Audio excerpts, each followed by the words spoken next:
Assalamualaikum warahmatullahi wabarakatuh.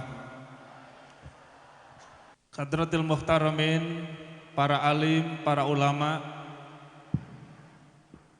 para masyayikh, para bunyai, wabil khusus Al-Mukarram Kyai Haji Miftah Maulana Habibur Rahman, mubalek milenial kita hadir di tengah-tengah Universitas Islam Malang.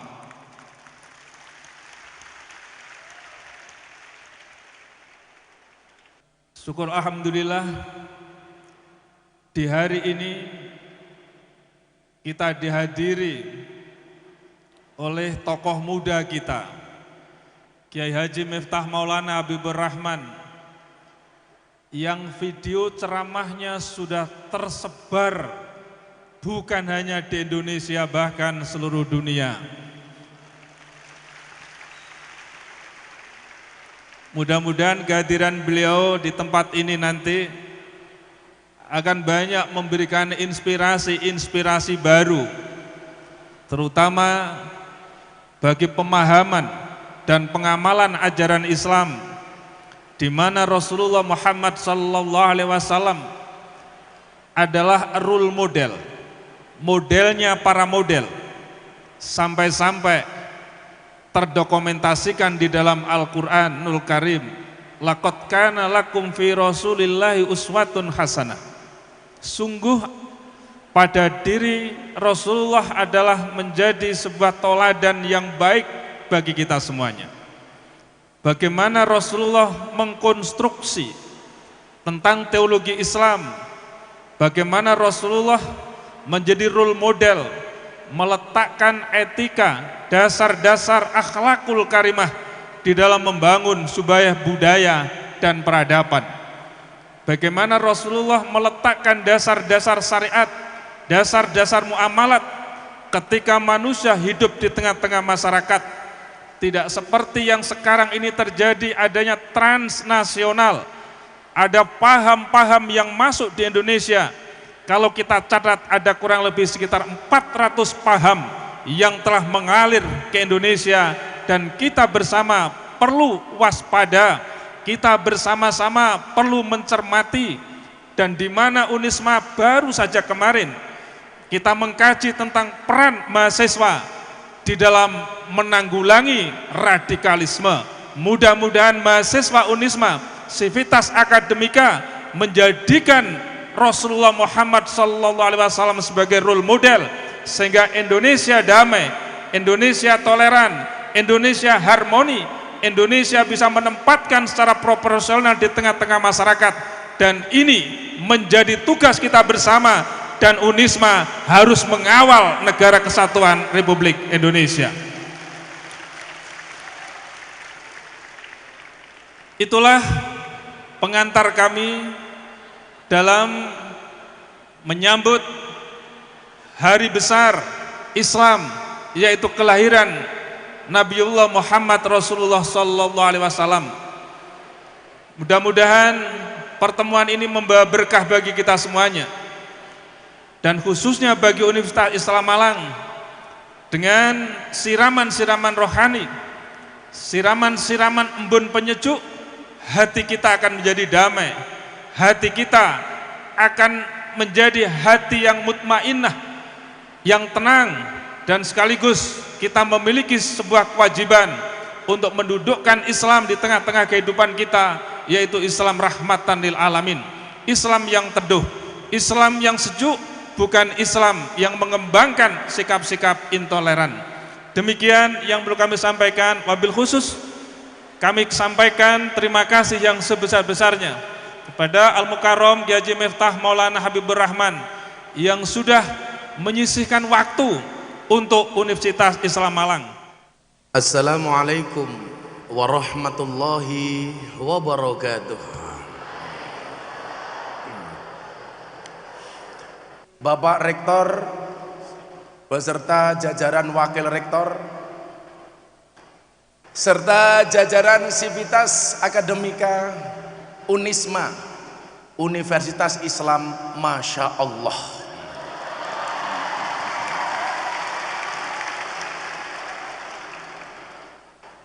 Apa bedanya teman, pacar, dan sahabat?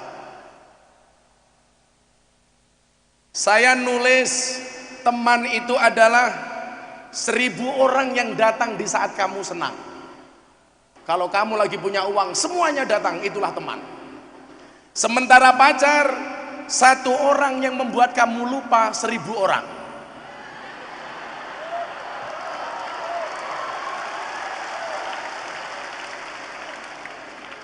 Sementara sahabat adalah 1 orang yang selalu ada di saat 1001 orang melupakan Anda.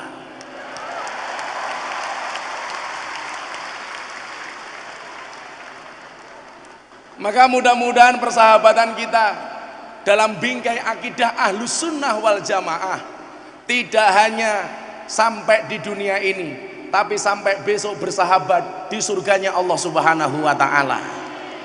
Amin Allahumma amin. Waktu itu saya ditanya, metodologi apa yang Anda pakai?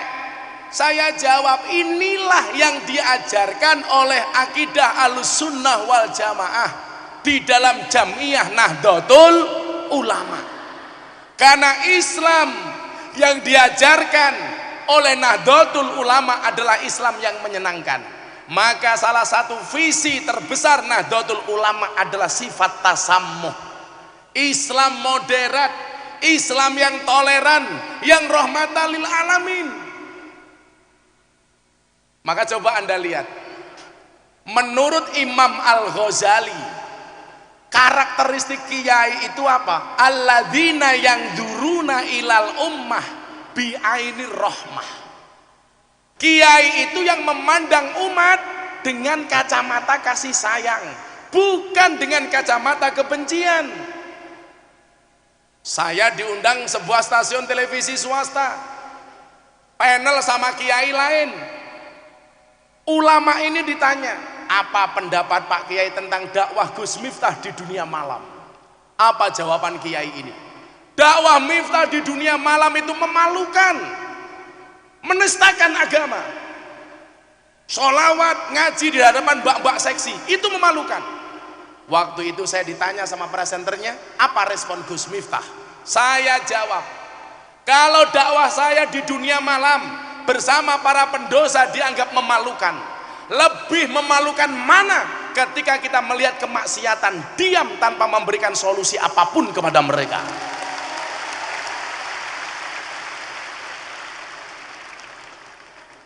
Seandainya kalian tahu betapa beratnya perjuangan seorang pendosa pengen menemukan jalan kembali, maka saya katakan kepada mereka, kepada kita semuanya, jangan pernah menghina pendosa seolah-olah kita tidak pernah berbuat dosa. Pada akhirnya surga itu akan ditempati oleh ahli maksiat yang mau bertobat, bukan orang yang sok suci namun pada akhirnya tersesat.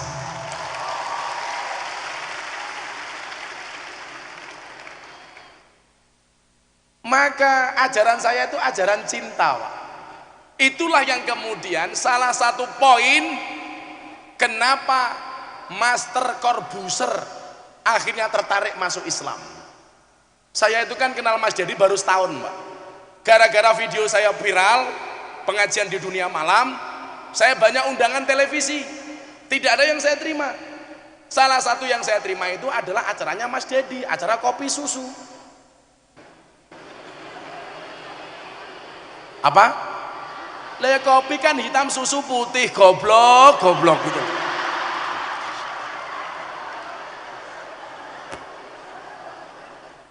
Singkat cerita, Abdullah bin Ubay ini tersinggung dengan kedatangan Muhammad. Kenapa? Orang-orang yang dahulu mengidolakan Abdullah bin Ubay akhirnya beralih mengidolakan Nabi Muhammad sallallahu alaihi wasallam. Oh, tersinggung dia. Memprovokasi orang seantero Madinah dengan mengatakan apa? Samin kalbak yakulka. Gemukkanlah anjingmu, maka anjingmu akan memakanmu. Jadi Nabi Muhammad itu pernah dikatakan anjing oleh Abdullah bin Ubay, dan Nabi Muhammad tidak marah. Maka ketika ada seorang Gus mengatakan Miftah itu Gus telek, saya tidak marah. Kenapa? Karena saya meyakini sesuatu yang keluar dari mulut seseorang menggambarkan isi otaknya. Jadi kalau ada orang mengatakan saya Gus telek, ya lumrah wong otak kayak kebak telek. Saya itu senang, Pak, kalau dibicarakan kekurangan dan kelemahan saya di hadapan orang lain. Mohon maaf, mahasiswa saya kasih tahu. Kalau ada orang lain membicarakan kekuranganmu, tersenyumlah. Kenapa? Kekuranganmu saja diperhatikan, apalagi kelebihanmu.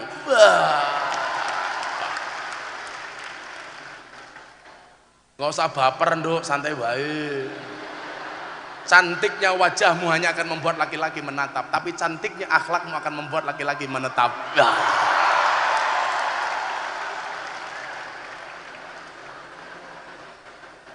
Sing histeris mesti rondo kayak. Wahai para janda, ingatlah, bisa jadi cinta pertamamu meninggalkan luka, tapi kamu harus yakin cinta keduamu insya Allah menghadirkan surga. Iya. Codot dilawan.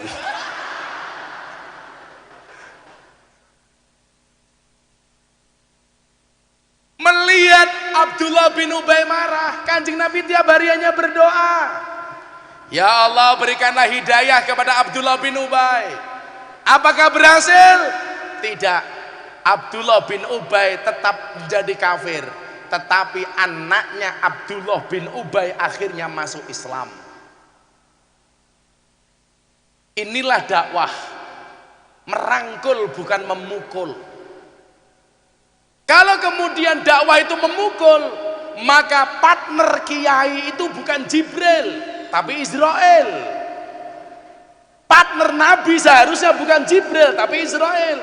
Nggak cocok, habisin. Tapi enggak. Anaknya Abdullah bin Ubay akhirnya masuk Islam. Singkat cerita, Abdullah bin Ubay mati. Anaknya matur sama Kanjeng Nabi. Kanjeng Nabi, mbok jenengan layat takziah bapak saya mati. Apakah Muhammad takziah? Ya. Nabi Muhammad datang. Padahal orang kafir sekaligus musuh bagi Kanjeng Nabi. Kanjeng Nabi datang layat, Pak.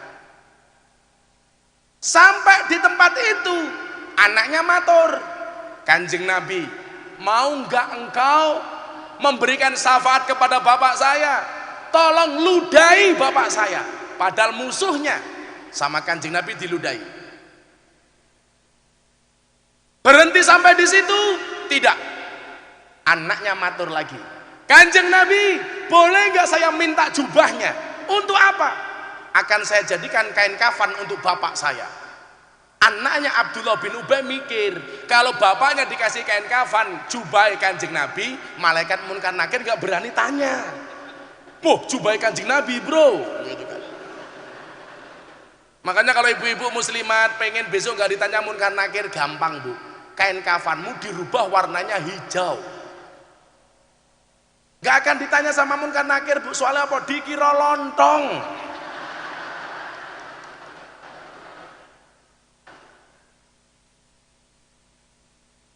Mahasiswi kok ada yang mati, kain kafan pink, nggak apa-apa dong. Oleh malaikatnya batin, wow, jomblo guys, jomblo. Jubah dicopot, Pak. Berhenti sampai di situ? Enggak. Setelah jubah dikasih, anaknya matur lagi, Pak Kiai, Kanjeng Nabi, mau nggak engkau mensolatkan jenazah bapak saya? Waktu itu belum ada larangan mensolatkan jenazah orang kafir. Kanjeng Nabi bangkit, ditegur sama Umar, Kanjeng Nabi, ini orang kafir kok anda solatkan? Apa jawaban Muhammad? Mar, menengo, aku Nabi mau atur-atur. Sesaat sebelum Rasulullah sholat, turunlah satu ayat di dalam surat At-Taubah, wala tusolli ala ahadim minhum mata abadan wala takum ala qabri. Dan janganlah sekali-kali kamu Muhammad mendoakan, mensolatkan orang yang mati salah satu di antara mereka, dan janganlah kamu berdiri di atas kuburnya. Ini larangan untuk mendoakan orang kafir ketika sudah mati. Tapi lucunya Pak, hari ini ada orang yang menafsirkan ayat ini katanya untuk menolak tahlilan. Itu yang namanya jaka sembung bawa golok, nggak nyambung blok. Wong asbabun nuzulnya itu kok Abdullah bin Ubay kok. Ala ahadim minhum itu maksudnya orang kafir dan orang munafik. Bisa Anda buka di tafsir Al-Misbah Profesor Dr. Quraisy Shihab. Kanjeng Nabi hampir saja mensolatkan. Yang pengen saya sampaikan apa? Begitu tolerannya Kanjeng Nabi, bahkan dengan orang kafir, orang yang memusuhinya, orang yang membulinya, orang yang menghasutnya, Kanjeng Nabi dengan dada lebar mendatangi jenazah orang yang memfitnahnya. Dan ini sekarang mahal Pak di Indonesia. Semua orang yang dianggap berbeda sesat, semua orang yang dianggap berbeda kafir, semua orang yang dianggap berbeda neraka.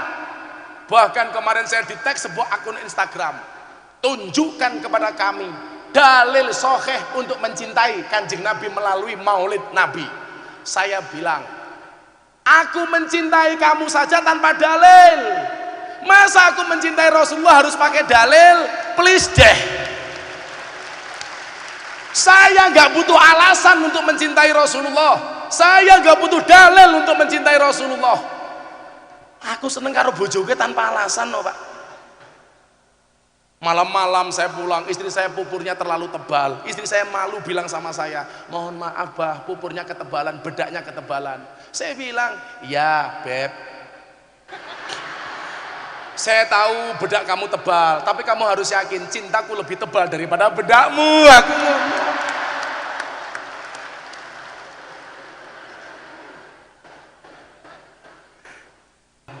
pertanyaannya Gus, simpel saja.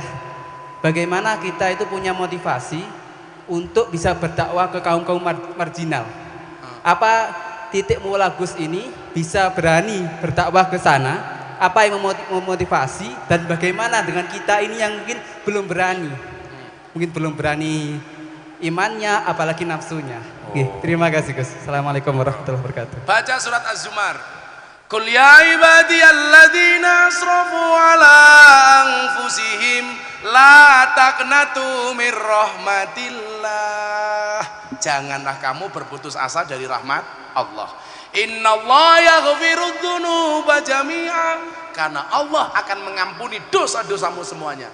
Innahu huwal ghafurur rahim. Itu motivasinya. Bahwa semua orang butuh Allah. Cuman kadang-kadang kita yang egois. Kita butuh Allah, mereka butuh Allah. Kesempatan mereka yang tidak ada, maka kita datang untuk menjemput bola. Nah, ayo mbaknya. Ayo. Assalamualaikum warahmatullahi wabarakatuh. Waalaikumsalam. Namanya siapa? Nama saya Mufidatul Khairiyah. Mufidatul Khairiyah. Nama komplit? Iya, nama Aku tahu. Aku tanya kenapa kok aku tanya nama komplit sama kamu. Biar besok ketika akad aku sudah hafal.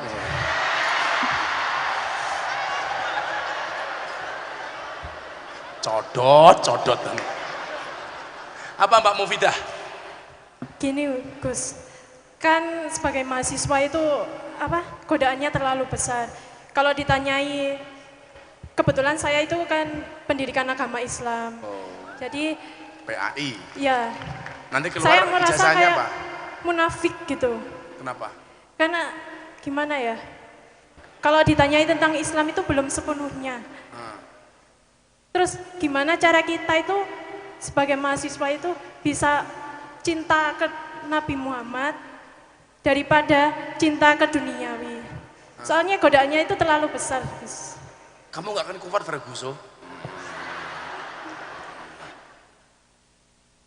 Terus gitu pertanyaannya. Ya. PAI itu besok kalau keluar titelnya apa? SPD. Oh SPD, sarjana penuh dosa.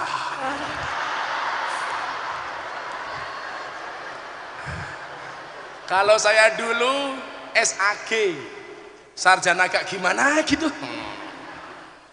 Yang pertama, PAI di Fakultas Tarbiyah itu tidak belajar mendalami Islam, tapi belajar mempelajari metodologi mengajar ala Islam. Jadi kalau kamu mau paham Islam, jangan di PAI, kamu salah jurusan. Begitu, Beb.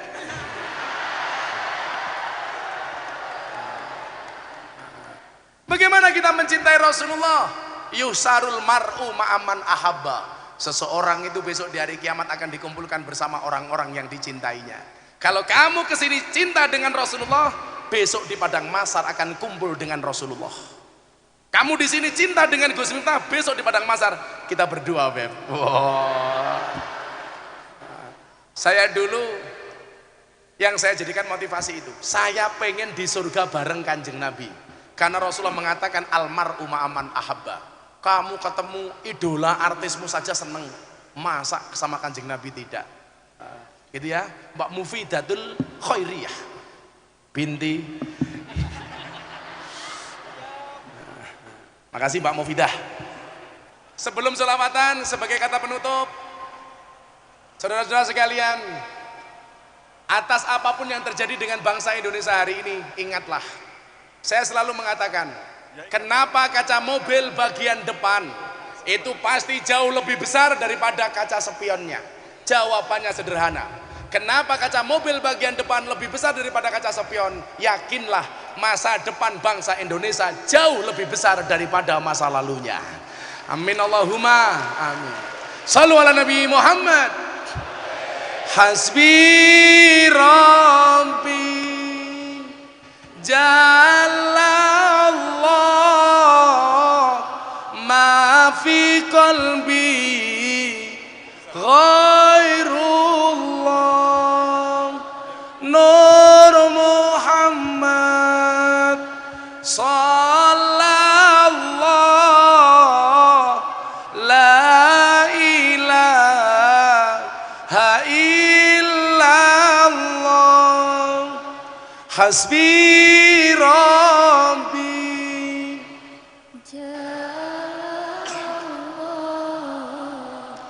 ma fi qalbi ghairullah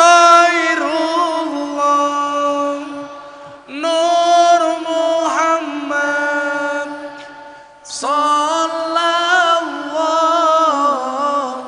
la ilaha illallah hasbi Rabbi Jalla Allah ma fi qalbi ghairullah Nur Muhammad la ilaha illallah. Bismillahirrahmanirrahim. Allahumma salli ala sayyidina Muhammad wa ala ali sayyidina Muhammad. Alhamdulillahi rabbil alamin. Allahumma rzuqna istiqamah, Allahumma rzuqna bi ziyadatil ilmi war rizqi wal ibadah. Allahumma rzuqna ziyaratal Makkah wal Madinah. Allahumma rzuqna dzurriyyatan thayyibah. Allahumma rzuqna ahlan sakinatan mawaddatan warahmah. Allahumma arzuqna bi alfi alfi quwwah, Allahumma arzuqna bi alfi alfi barakah, Allahumma arzuqna bi alfi alfi karamah, Allahumma arzuqna min ahli sunnah wal jamaah, Allahumma arzuqna bi husnil khatimah wa na'udzubika min su'il khatimah wa adkhilna jannata mal abrar ya azizu ya ghafar ya rabbal alamin walhamdulillahi rabbil alamin. Subhanakallahumma bihamdika asyhadu an la ilaha illa anta astaghfiruka wa atubu ilaik walhamdulillahi rabbil alamin.